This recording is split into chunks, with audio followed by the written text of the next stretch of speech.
Welcome to ഐഫർ education. അടുത്തൊരു സെഷനിലേക്ക് എല്ലാവർക്കും സ്വാഗതം.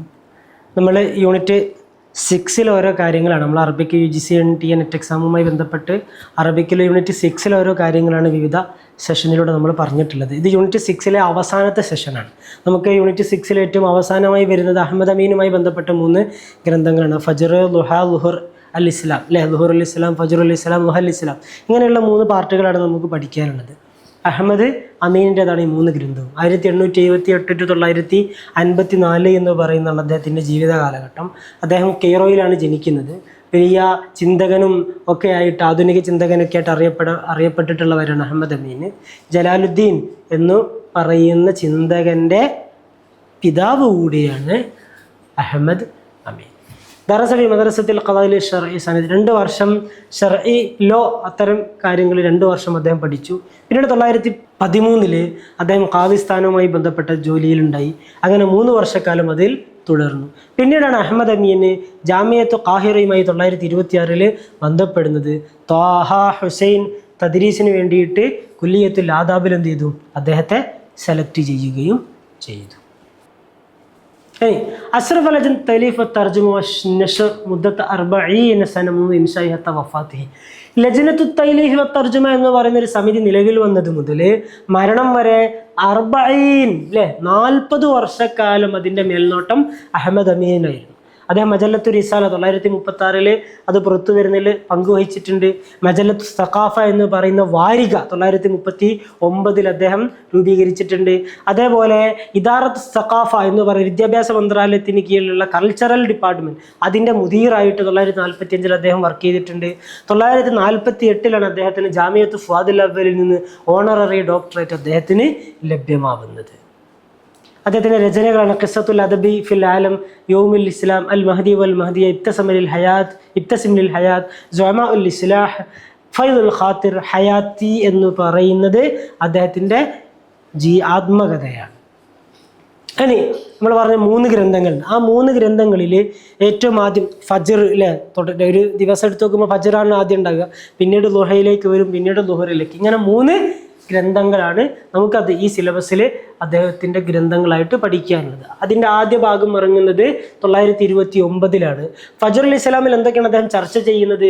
ദൈക്ഷണിക ജീവിതത്തെക്കുറിച്ച്. ഇസ്ലാമിൻ്റെ തുടക്ക കാലഘട്ടം മുതൽ അമവി ഖിലാഫത്തിൻ്റെ അവസാനം, അതാണല്ലോ ഫജ്ർ.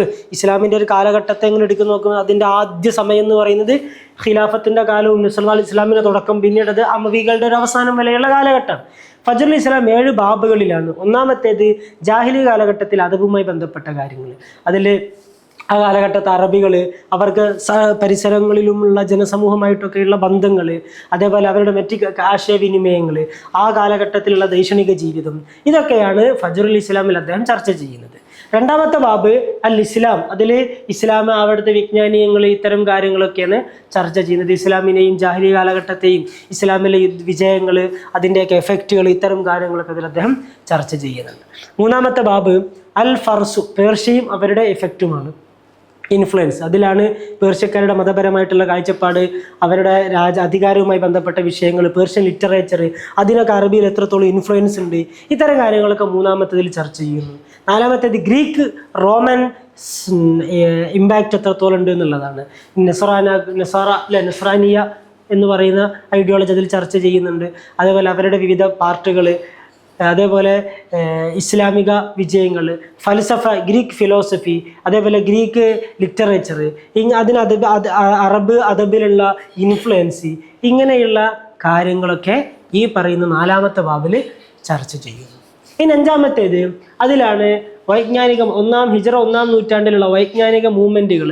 ഇസ്ലാമിന് എത്രത്തോളം ഇത്തരം മൂവ്മെൻറ്റുകളിൽ ഇൻഫ്ലുവൻസ് ഉണ്ടായിരുന്നു, അല്ലെങ്കിൽ മതപരമായിട്ടോ ഹിസ്റ്ററിക്കലോ അല്ലെങ്കിൽ ഫിലോസഫിക്കലോ ഒക്കെ ആയിട്ടുള്ള മൂവ്മെൻറ്റുകളിൽ ഇസ്ലാമിന് എത്രത്തോളം ഇൻഫ്ലുവൻസ് ഉണ്ടായിരുന്നു എന്ന കാര്യങ്ങളൊക്കെ 5ാമത്തെ ബാബിൽ ചർച്ച ചെയ്യും. 6ാമത്തേത് ഈ മതപരമായിട്ടുള്ള മൂവ്മെൻറ്റുകളെ വളരെ ഡീറ്റെയിൽ ആയിട്ട് ചർച്ച ചെയ്യുന്നുണ്ട്. അതിൽ കിതാബുല്ലാഹ്, ഖുർആൻ, അതിൻ്റെ തഫ്സീർ, അറബികൾ ഇതിൻ്റെ ആശയങ്ങൾ മനസ്സിലാക്കിയതിലുള്ള വ്യതിരിക്തതകൾ, എന്തുകൊണ്ടാണ് ഇഖ്തിലാഫുകൾ രൂപപ്പെട്ടിട്ടുള്ളത്, ഇങ്ങനെ തുടങ്ങിയിട്ടുള്ള ഒരുപാട് കാര്യങ്ങൾ 6ാമത്തെ ബാബിലാണ് ചർച്ച ചെയ്യുന്നത്. ഏറ്റവും അവസാനത്തെ 7ാമത്തേതാണ് ദീനി മതപരമായിട്ടുള്ള കുറേ പ്രസ്ഥാനങ്ങൾ, ഖവാരിജിയാക്കൾ, ഷിയാക്കൾ, മുർജിയത്ത്, ഖദരിയത്ത്, മുഅ്തസില, എന്തുകൊണ്ടാണ് ഇവരിങ്ങനെ ഉണ്ടായിട്ടുള്ളത്, ശാഖകളായി തിരിഞ്ഞിട്ടുള്ളത്, ഇത്തരം കാര്യങ്ങളൊക്കെ ചർച്ച ചെയ്യുന്നത് 7ാമത്തെ ബാബിലാണ്. ഇതാണ് ഫജ്റുൽ ഇസ്ലാമുമായി ബന്ധപ്പെട്ട് നമുക്ക് പറയാനുള്ളത്. ഇനി അടുത്തൊരു പാർട്ടാണ് ദുഹൽ ഇസ്ലാം എന്ന് പറയുന്നത്.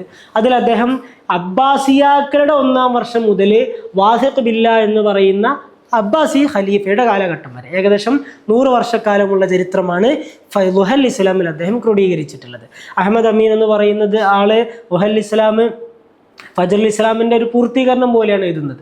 ദുഹൽ ഇസ്ലാമിലാണ് ഈ പറയുന്ന മുസ്ലിം 2ാം നൂറ്റാണ്ടിലെ വരുന്ന മുസ്ലിംകളുടെ ദൈക്ഷണിക ജീവിതത്തെ അടയാളപ്പെടുത്തുന്നത്. അത് 4 ബാബ്, 3 ജുസ് 4 ബാബ് എന്ന രൂപത്തിലാണ് എഴുതിയിട്ടുള്ളത്. 1ാമത്തെ ബാബ് വരുന്നത് അബ്ബാസി കാലഘട്ടത്തിലെ സാമൂഹിക ജീവിതം.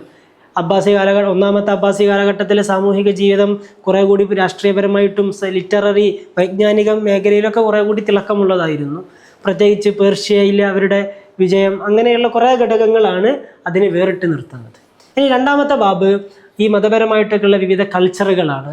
അതേപോലെ മതപരമല്ലാത്ത വേറെയുള്ള ദീനിയായിട്ടൊക്കെ അല്ലാതെയുള്ള സംസ്കാരങ്ങൾ. 3ാമത്തേതിലാണ് ഇത്തരം മൂവ്മെൻറ്റുകളെ കുറിച്ചും സ്ഥാപന സംവിധാനങ്ങളുടെയൊക്കെ ഉത്ഭവം, അത്തരം കാര്യങ്ങളൊക്കെ പരാമർശിക്കപ്പെടുന്നത് 3ാമത്തെ ബാബിലാണ്.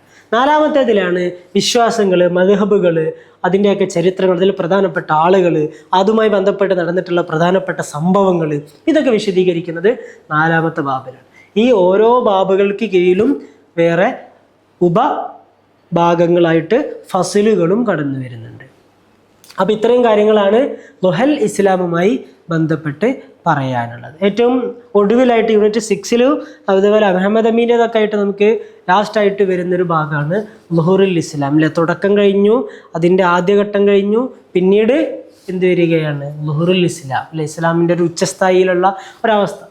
ആ 4 ജുസിലാണ്. അതിൽ മുത്തവക്കിലിൻ്റെ കാലഘട്ടം മുതൽ ഹിജറ 4ാം നൂറ്റാണ്ടിൻ്റെ അവസാനം വരെയാണ് അതിൽ പരാമർശിക്കുന്നത്.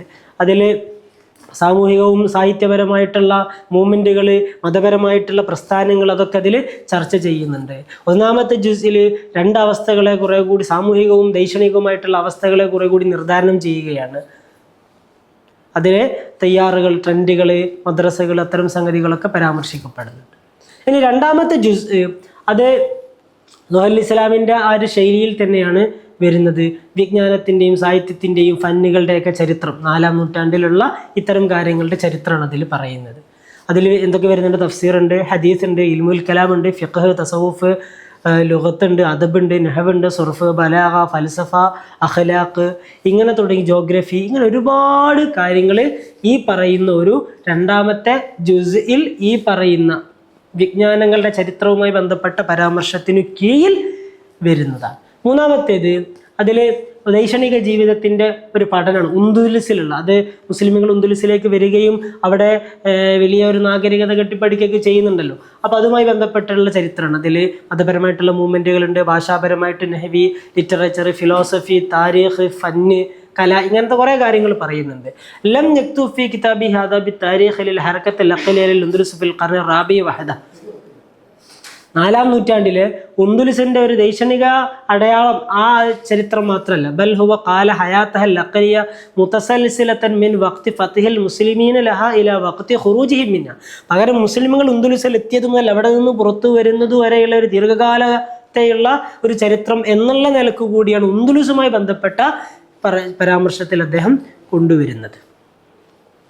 എന്ന് പറഞ്ഞാൽ ഏകദേശം 8 നൂറ്റാണ്ടിൻ്റെ ചരിത്രം എന്ന് പറയാം. ഉന്ദുലുസുമായി ബന്ധപ്പെട്ട പരാമർശത്തിൽ ഏതാണ്ട് 8 നൂറ്റാണ്ടോളം നീണ്ടു നിൽക്കുന്ന ചരിത്രം എന്നുള്ള നിലക്കാണ് അവരുടെ പരാമർശം ഉണ്ടായിട്ടുള്ളത്. ഇനി 4ാമത്തെ ജുസ് അത് മദ്ഹബുകൾ, അഖീദകൾ, ഇസ്ലാമിക വിശ്വാസങ്ങൾ, അതിൻ്റെയൊക്കെ പുരോഗതിയും അതുമായി ബന്ധപ്പെട്ടൊക്കെയുള്ള സംഘടനകൾ, അതിൻ്റെ ഭാവി എന്താ, അങ്ങനത്തെ കാര്യങ്ങളൊക്കെയാണ് 4ാമത്തെ ജുസിൽ പറയുന്നത്. ഏതായാലും ഈ 4 ജുസും ഓരോ 4 ജുസുകളും വിവിധ ബാബുകളിൽ പരന്നു കിടക്കുകയാണ്. ഏതായാലും അഹമ്മദ് അമീൻ അദ്ദേഹത്തിൻ്റെ വഫാത്തിൻ്റെ മുമ്പ് എഴുതിയിട്ടുള്ള അവസാന ഗ്രന്ഥം എന്നുള്ള നിലക്ക് കൂടി ളുഹൂറുൽ ഇസ്ലാം അറിയപ്പെടുന്നു എന്നുള്ളതാണ് അവസാനമായിട്ട് പറയാനുള്ളത്. അപ്പോൾ യൂണിറ്റ് 6 ബന്ധപ്പെട്ട് നമ്മുടെ സിലബസിൽ വരുന്ന എല്ലാ ഗ്രന്ഥങ്ങളുടെയും അതിൻ്റെ ഓതേഴ്സിൻ്റെയും സംക്ഷിപ്തമായിട്ടുള്ള ഒരു വിവരണം നമ്മൾ നൽകിക്കഴിഞ്ഞു. അപ്പോൾ അഹമ്മദ് അമീൻ്റെത് ചില സമയങ്ങളിലൊക്കെ ചോദിക്കപ്പെടാറുണ്ട്, വളരെ ഡീറ്റെയിൽ ആയിട്ട് ചോദിക്കപ്പെടുന്നതൊന്നുമല്ല. അപ്പോൾ ഈ അടുത്തായിട്ട് ഗ്രന്ഥങ്ങൾ ഈ ബാബിൽ ഈ കാര്യം ഏത് ബാബിലാണ്, ഇത് എത്ര ഫസലുണ്ട്, എത്ര ബാബുണ്ട്, ഫസലല്ല എത്ര ബാബുണ്ട്, ആ നിലക്കൊക്കെ ചോദ്യങ്ങൾ ഉണ്ടാവാറുണ്ട്. അതുകൊണ്ട് തന്നെ സ്വാഭാവികമായിട്ടും നമ്മൾ അത്തരം ഒരു പെരിഫറലായിട്ടെങ്കിലും ഈ ഭാഗങ്ങളൊക്കെ നോക്കുകയും മനസ്സിലാക്കുകയും ചെയ്യേണ്ടത് അത്യാവശ്യമാണ്. പ്രിപ്പറേഷൻ വളരെ അടിപൊളിയായിട്ട് തന്നെ നടത്തുക. Thank you.